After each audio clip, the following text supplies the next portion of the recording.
que en el gobierno del fallecido presidente nunca hubo tantas aprehensiones masivas. El Foro Penal reporta 3.693 detenidos, incluidos 354 menores de edad desde 2014.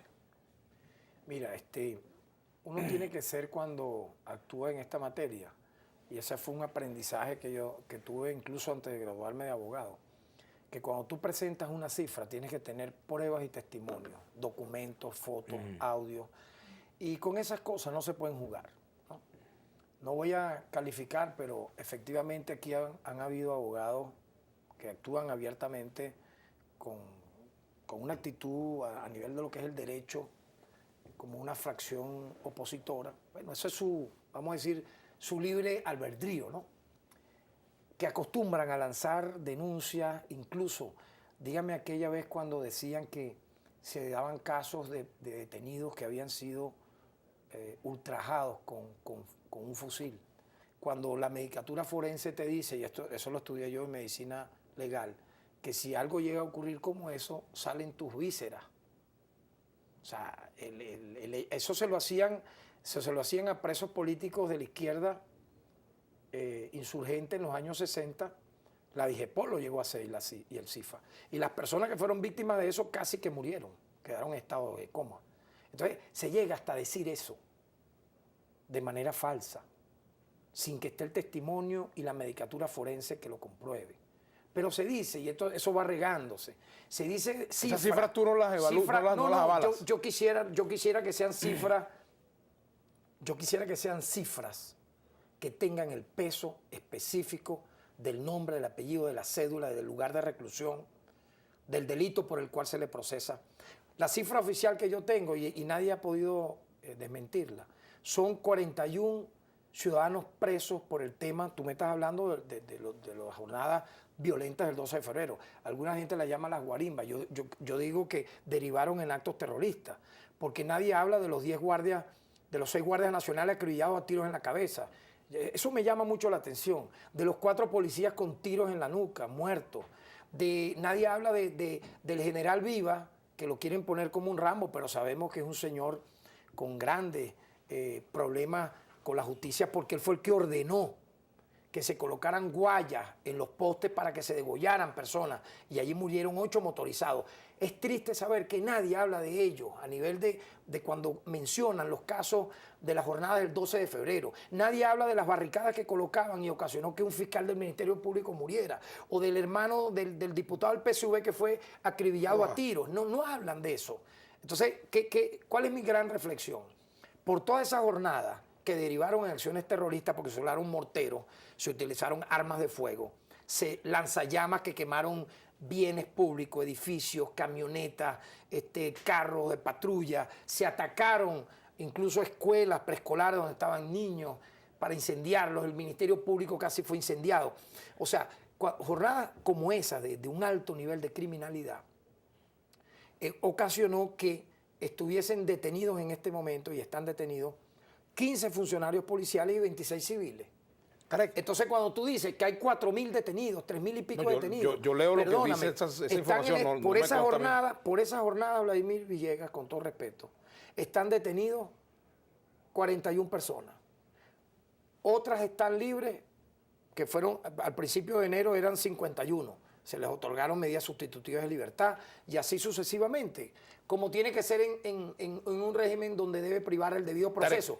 Tú sabes mi llamado al Poder Judicial, y allí me permiten una crítica constructiva. El retardo procesal no debe seguir existiendo a nivel de el diferimiento de las audiencias. Cuando se difiere una audiencia de un preso común o de quien sea, pero no porque el abogado está dilatando el proceso, que esa es otra. Sí, pero del retardo son tácticas judiciales. Exacto. Pero es porque el juez no da el despacho de manera inexcusable. Eso atenta contra el debido proceso. Tarek, o sea, una reflexión en voz alta. Tarek, ¿pudiera considerarse Antonio Ledesma un preso político? Ledesma, en el momento en que fue detenido, ejercía su función de alcalde. Como tú bien sabes, como constituyente, no son los alcaldes... no tienen inmunidad, porque no en el mundo entero no se le da pues ese caso. A él se le mencionó en un presunto intento de golpe de Estado, lo mencionan Lo menciona incluso también Lorenz Salé, un poco para conocer el expediente ya notorio. Entonces, por esos hechos él está siendo procesado. La Defensoría del Pueblo estuvo el día en que él fue presentado. Ahora, ¿cómo lo definirías tú? ¿Cómo Vimos la orden de aprehensión. No, un poco porque tú me estás hablando del tema, pero quedan como sombras. No, pero ¿cómo fue detenido? Hubo la orden de aprehensión previo a una investigación. Se dijo que lo habían golpeado salvajemente y estaba desfigurado, que salió en términos de mucha indignidad pues, a su persona. Los videos luego demostraron que no fue así. En menos de 48 horas, yo diría que en menos de 24 horas, él fue presentado al tribunal y se le leyeron los cargos y se le recluyó en Ramo Verde. Entonces, en atención a esto, la Defensoría tiene que velar porque el debido proceso de este ciudadano ¿Pero tenga tú lo calificarías como un preso político? Yo lo califico como un político venezolano en este momento detenido por presunto hechos conspirativos. Así lo califico yo. Esa es mi calificación. ¿No lo llamarías preso político? No, esa es mi calificación. Yo no voy a caer en esa dicotomía que si político preso, que si preso político. Un ciudadano que en el ejercicio de su función pública merece que sus derechos, estando privados de libertad, sean respetados.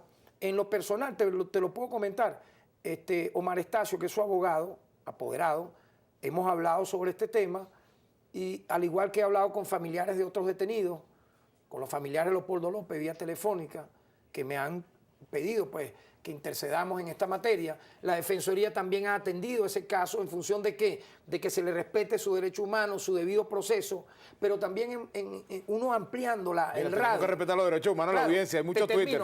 Terminando el radio de esto, yo siempre llamo la atención de lo siguiente. Cuando un sector de la oposición, que no toda, porque no califico a toda la oposición como violenta, pero un sector que ha tomado la batuta de la oposición, asume rasgos extremistas y violentos, y a raíz de allí se dan muertos y heridos, como los funcionarios policiales que cayeron, los guardias nacionales, etcétera. Yo no veo por parte del sector opositor una condena a esos hechos violentos.